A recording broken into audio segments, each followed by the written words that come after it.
Oh, boys and girls, have I got some announcements for you today. Lockdown restrictions are easing, are constantly easing here in the UK.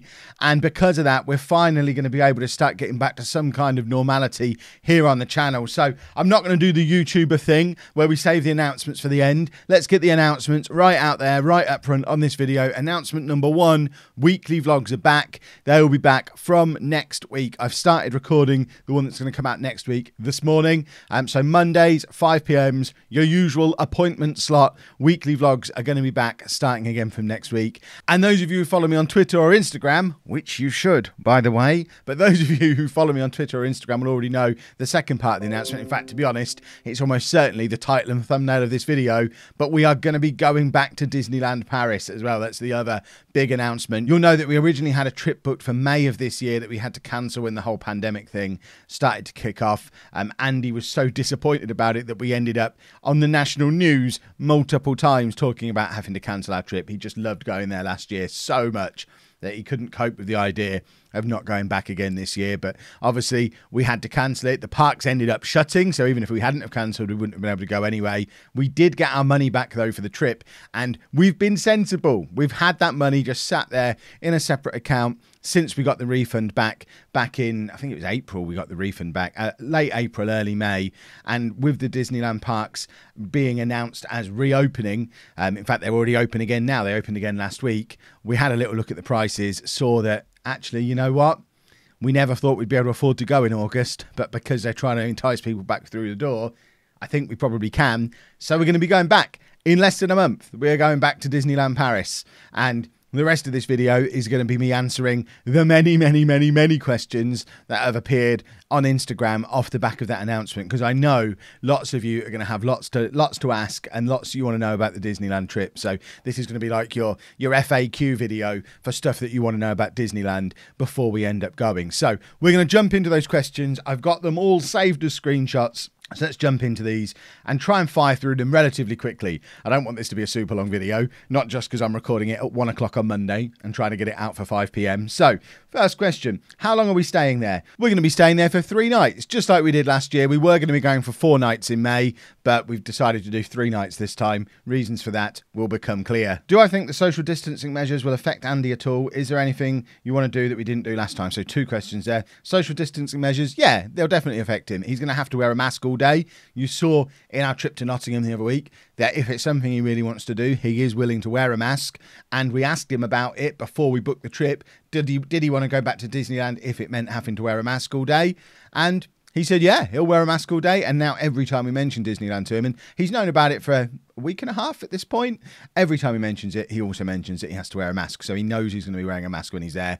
And we know it's not going to be the little pull-up sort of scarf thing that he was wearing in Nottingham. It's going to be a proper mask. We have him one. He has been practicing with it. He's fine. He'll wear a mask. And as for doing stuff that we didn't get to do last time, there's a couple of rides that we want to go on. We never got to go on the Buzz Lightyear one for a full trip. We'd like to do that. The Disney Railroad, the train, is actually going to be open this time, which it wasn't last year, so I'm sure Andy will enjoy that. I'd quite like to have a go on the big steamboat thing as well. That looks cool. Anna wants to go on the Peter Pan ride that we didn't go on last year. So yeah, there's quite a few bits that we want to do. We want to try out some of the other restaurants as well. Will all the rides be open? As far as we're aware, yeah, there's going to be social distancing restrictions on them. But yeah, as far as we're aware, both indoor and outdoor rides are going to be open unless anything is closed for maintenance. But looking through the Disneyland app at the moment, it doesn't look like anything is currently closed for maintenance because they've had 4 months to cover that place in polish and fix up the stuff that needed fixing up. So it looks like it's going to be nice and shiny and sparkly and new, and everything's going to be open. How will we manage our time, such as half days, 1 day in, 1 day out, that sort of thing? We did talk about this quite a lot after last year. Because we're going to be going back to the same hotel as last year, we'll get into that in a little while, we are only having 2 days in the parks. The original trip we were having earlier in the year was going to be 4 nights in the hotel and 5 park days. We've actually gone back to doing it as 3 nights and just the 2 park days, just to make it so it wasn't a ridiculously extravagant trip, because it's just going to be the 3 of us going. The girls aren't going to be coming on this one. So we didn't want to spend all of the money that we got from the refund. So we thought we'd just pare it down a little bit. 2 days in the parks is fine. It means that we can go in for a couple of hours burst here or there, do 2 or 3 hours in the park, back to the hotel for a bit to chill out, and then maybe do another 2 or 3 hours later in the day. So I'm thinking across the two park days that we've got, I'm thinking we'll have 3 to 4 2 or 3 hour stints in the parks, and that should be enough to get everything done that we want to get done while we're there. Will we be social distancing on rides somehow, like trying to sit at the back where it doesn't get blown into us? No, we're just going to follow the rules that are there. The rides are all socially distanced anyway. We're not going to get that fussy about it. I think the chances of COVID being blown into your face when you're sat on the back of a ride, when everyone's wearing masks anyway and everyone's separated with a gap between them on the rides, I think it's really unlikely that it's going to make any difference whether you're sitting at the front or the back of the ride. I'm sure we'll be fine. What brought on the change of heart? You initially said you didn't want to go to Disneyland while any restrictions were in place. Very good point. I did say that. I said that a lot. And then we realised it's probably going to be years of these restrictions. Although there has been a little bit of talk of vaccines and stuff over the last couple of days. Certainly when we booked a couple of weeks ago, it was, and even now, I mean, I'm fully expecting these restrictions to be in place for several years yet. So we didn't like we kind of sat down and had the conversation of if they still have the social distancing and the mask stuff next May, are we going to go? Because then that'll be 2 years since Andy's been. Are we going to go then? And we kind of agreed, yeah, we can't make him wait longer than 2 years. He's desperate to go. It's one of the things that's causing a lot of the anxiety he's suffering with at the moment. The fact that every single day since we didn't go, he has asked constantly to go to Disney. It's not like he got disappointed and then let it drop. We're sat here now 4 months after we were supposed to go, and he has not stopped talking about it. It is constant. So he needs to go back, and we weren't going to make him wait beyond next May regardless. So then the conversation went to, well, if we're going to go in May with the restrictions, why don't we just go now? And there wasn't really a good reason not to. Is Amy going? No, both Amy and Lucy aren't going. They don't really feel comfortable going at the moment, which is absolutely fair enough. I gave them the choice. Did they want to come?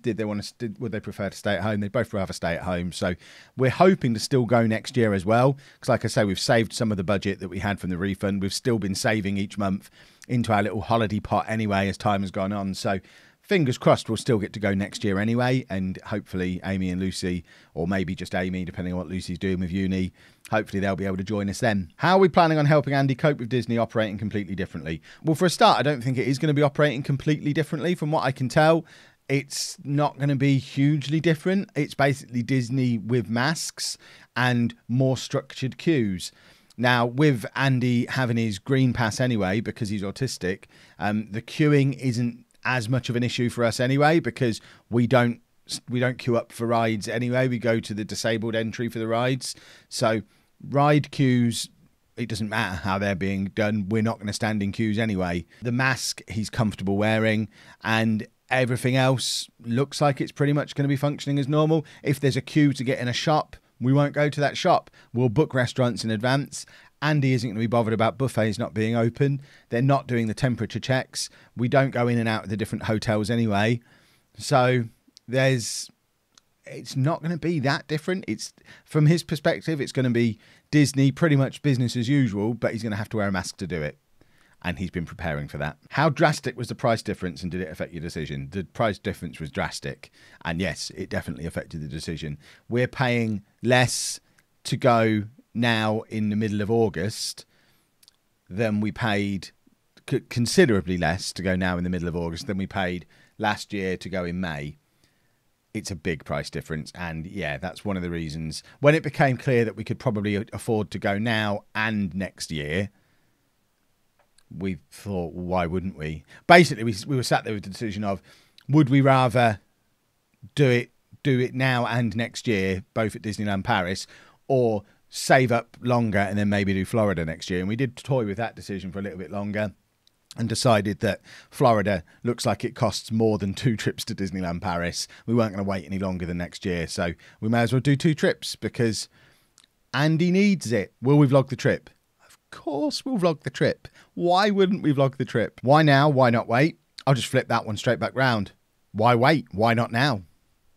I love Disneyland Paris, but to be honest, it's not worth it at the moment. There's no proper character meet and greets, no parades or shows, no buffets. Hotels are limited and expensive, and there are some ride closures. It wouldn't be worth it, well, for my family anyway. I think that's probably the difference. If that's the kind of stuff that's important about a trip to Disney for you, then yeah, it maybe isn't worth it for you. But for us, it's the perfect time to go through your points point by point. There's no character meet and greets. Don't care. We don't do character meet and greets. No parades or shows. Doesn't matter. We didn't do any parades or shows when we went with Andy before. He's a little bit disappointed there's no illuminations, but he knows there's not. And we said, are you happy to go even if you have to wear a mask and there's no illuminations? And he said, yeah. And it's the other thing that he brings up every time we talk about it. He knows he's got to wear a mask. He knows there's no illuminations, and he's fine. And we didn't go to any other parades or shows. No buffets.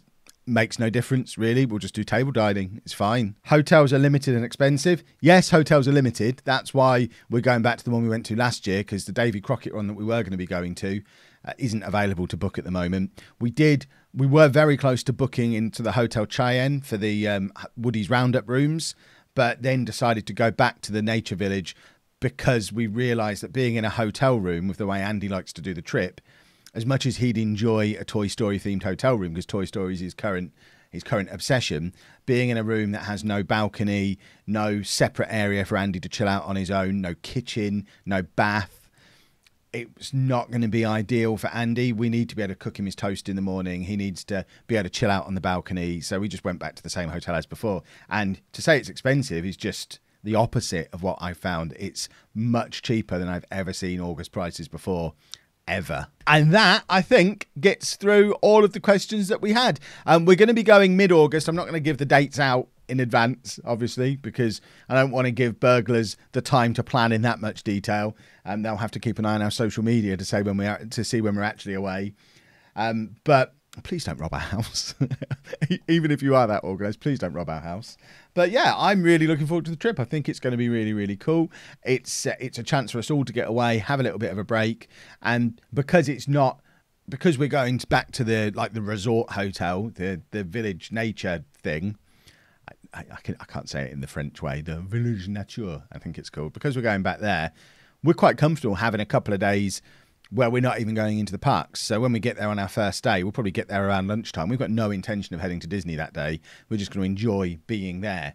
We're not sure yet whether the pool's going to be open. It's a little bit up in the air. But even if it's not, it's just a nice place to go and chill out and sit on the balcony and watch the sunset and just relax. And I think that'll be really valuable, how hard we've all been working the last few months. It's Andy's happy place. He'll be happy just sitting in the little swing chair on the balcony and having a nice time. And I think it'll feel like a resort holiday separate from Disney, and then we can throw in some little trips to Disney throughout, and we're close enough to just be able to go for a couple of hours at a time.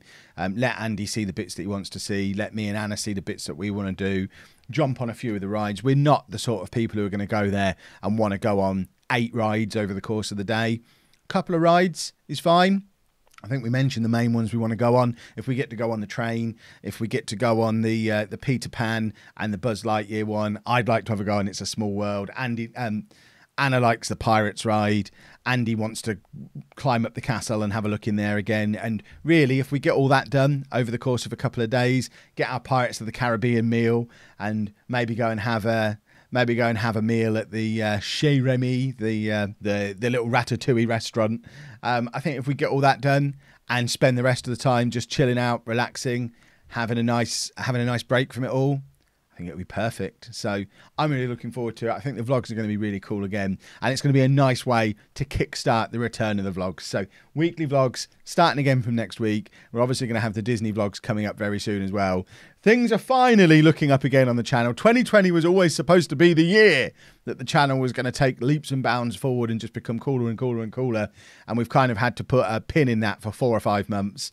But I feel like I'm finally removing the pin and going back to the plan. I'm even at the start of August restarting the monthly challenges. So there's going to be a couple of those that you'll be able to see in early September as well, once those monthly challenges are finished. So it's all systems go again on the channel. Hopefully you'll enjoy getting back to where we were at the start of the year. And hopefully we've not lost too many people along the way by being so inconsistent over the course of lockdown. But like I've said all along, you kind of have to accept it with a vlogging channel. We've never been a channel that fakes the vlogs or does stuff for the vlog. We've always been about vlogging what we were going to be doing anyway.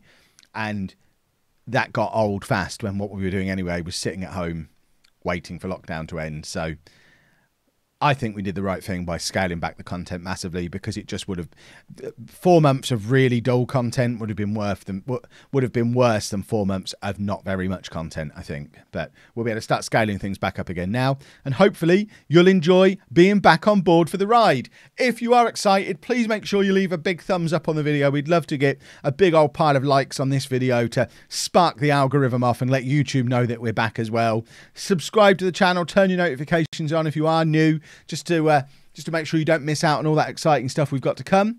And thank you very much for watching.